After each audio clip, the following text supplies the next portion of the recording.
Hey girlies! Hey, I just wanted to show you a few things that we've been doing in the family survival world. We actually had a very exciting day the other day, yesterday. We spent most of yesterday fixing this thing, this terrible mistake I made. We put together, well, the DLV likes using TNT. And in the survival world, unless you're out killing creepers every single night, TNT is kind of hard to come by in any kind of quantities to do any serious cave building. So I was looking online and I found a really good system by Etho that he posted about 2 years ago. And we went ahead and I built this thing. So let me show you what it looks like. Ooh, lag. And as you can tell, I'm not in my typical texture pack because they changed the grass on me. I just really hate that. So I moved. This one is Sphax. This is a great machine. It works really well. What this is a drowning pit for monsters.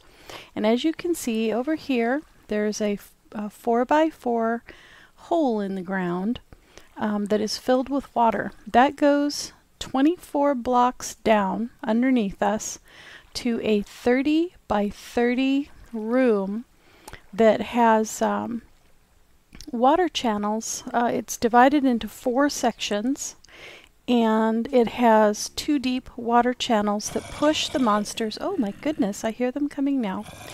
Here they come.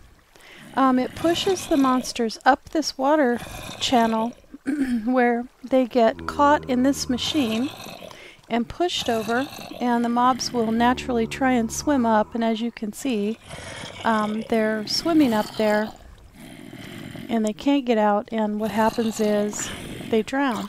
Now one of the problems with a trap like this, hang on, let me turn the sounds down a little bit, because that are really loud. I can't hardly blame them, but... So what happens is they come up here, works for... it would work for Enderman 2, I suppose, but I only built the room 2 high instead of 3 high. Because I didn't want Endermans coming up here, but it'll work for all the critters. The spiders, because it's 4 wide, and the drowning box is 4 blocks by 4 blocks, it even works for the spiders. I've seen, 8 or 10 entities in there, and I've never seen them jam up. But one of the problems with a drowning pit like this is that the items will disappear. They'll despawn after about 5 minutes. So unless you want to just stand here by the drop all day, you're not going to collect very many items. So what we did was give you a view of this way. See? What we did was over here where the items come out, usually you just have a pressure plate there, and see how the item comes out, and it would just kind of hover on top of the pressure plate for about 5 minutes and then despawn unless someone was there to have it pop into the inventory. We didn't want to have to hang out here all day, but we do work around this area a lot, so this chunk is loaded, so this thing would be running, but all the items would be wasted because it despawned while we were out doing something else. So what we did was we put a hopper, actually there's 2 hoppers there, and then put the pressure plates on top of these 2 hoppers. So as the items come out, the pressure plate is semi-transparent, so the item hits the top of the pressure plate and it goes down into the hopper. Then the hopper goes down, whoops, sorry. So then the hopper goes down into this chest, and I'll show you, this has really only been running a total of maybe 3 hours, and these are the items that have been dropped into it so far. But that's not really all the items, because we've been emptying this chest down here and placing them in here. So you can see there's all these drops. It's very nice for arrows, You don't get any experience for doing it like this, but you do get the gunpowder, which is really what we're after. And then I've already made, well, 44 blocks of TNT. I set one off today because I'd never done so, and it just sounded like an interesting thing to do. I don't think the resident chickens were too happy though, because, well, we won't talk about it. But as you can see, it's really very productive.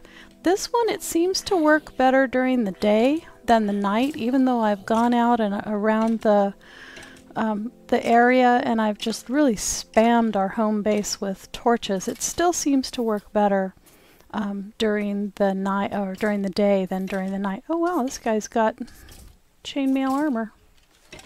Wow. Get respiration on that thing or what? My goodness. Okay, so one thing that I've noticed is when the monsters are dispatched in this fashion, they only drop the basic drops. For example, the skeletons, I haven't seen any of them drop any bows. And the zombies, as you can see, there was lots of zombies that came in, but none of them dropped a carrot or a potato. So I'm thinking you actually have to hit them in order to get them to do that. So the spawning pads, they're 24 blocks down, and I'll be able to kind of show you. Sorry, definitely a lot of lag here. I think the Doku Craft runs maybe a little better than the Sphax. I don't know. I am no expert. This, what you're looking at right here, is the back of the mob-evator that takes the mobs up. Oh, I am so glad that was not a creeper. Wow.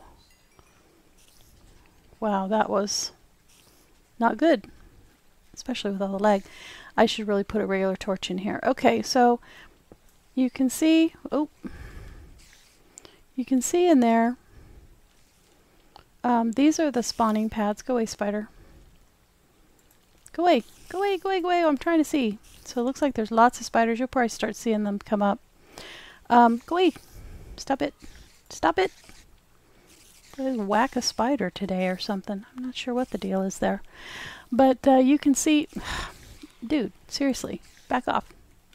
The pad, the room's 30 by 30. The pads are, oh, and the spiders only drop spider eye if you whack them too. I haven't seen any spider eye when the spiders drown. So, where was I going? Room's 30 by 30. Then it's divided into 4 pads, and with waterways pushing everything toward the mob evader. So let me go ahead and block this back off. Any amount of light seems to just really impact the the ability of this thing to produce. This is basically a design that Etho came up with almost 2 years ago. It's extremely productive. The one problem that I was having with it was when the monsters would get to the drowning machine. So I did make a very, very slight modification to this thing, and that's actually when all the excitement happened yesterday. The original design, there is an infinite water pool in the glass at the base. There is 1 water block in that 4 square base on the outside edge, and it kind of pushes everything down. You'll have to watch the video to see the reason for all these placements. What wasn't working is that I think that they may have changed the way water worked since Etho made the video, because the instructions in the video say to place the 2 water blocks against these 2 back walls right directly above the infinite water pool. Well, what was happening is, although this block here was flowing toward the drowning pit, these 2 blocks became an infinite water source, or a smooth water source. So any monsters that came up right here, they would just sit there and they'd bob up and down and up and down and up and down. You had 15 or 20 mobs in there, and they're not being pushed toward the drowning pit. So what I did was I thought, oh, well, I'll fix that. I'll just push this out and put these 2 water blocks here, and that will, you know, push them over. Well, in the process of replacing these blocks here and pushing them out, I was standing about right here, and as I was placing this block here, a creeper came up right there, and it got just close enough to go off, and it just blew this whole thing all to bits. And I started yelling and squealing, "Daddy, come help me!" So he come running out, and we almost lost this whole thing because this mob evader works so well. You can see how many more mobs come up. So as I'm trying to cap off the mob evader, I think Daddy and I were both down to about a half a heart apiece by the time we got away from these guys and shut these doors and had time to regroup. But my word. And then I had to go down to the pads, the spawning pads, and go in the room and light the whole area up so nothing else would spawn while we fixed the machine. And it was a mess, because once you get it blew up a lot of the placement of the signs, which was really difficult for me to follow Etho on the placement of the signs. But this is a great design. It works flawlessly. With the exception of just placing those 2 extra water blocks in order to push mobs that come up on the back wall as well toward the drowning pit. So I'm going to put a link to Etho's design in the description of this video. But as you can see, this is just, I mean, it's always full. One thing I did was I came back and dug back here.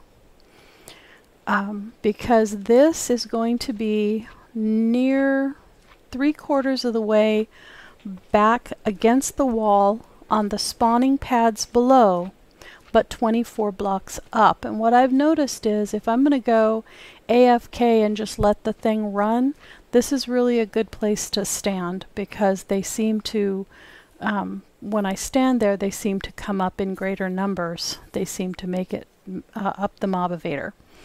So anyhow, that is my block. Oh, that's so funny. This zombie is holding the cobblestone block that I knocked out of the the viewing area there. It's probably now stuck in the hopper taking up a space. I'm going to go get that. But anyhow, that is really what I wanted to show you guys. It's a neat design. It works just really well, and you can see how many resources we're actually getting from running with this design. But since I am a complete and total noob, it took me, what, 3 days? Well, one day was fixing the fact that I almost blew up HQ here. So probably 2 afternoons to get this thing up and running and everything built, but it's so worth it. Very much worth it. So anyhow, I'm going to let you go. The link will be in the description below. And yeah, Etho, man, that guy's smart. He's got a lot of stuff figured out. Talk to you later.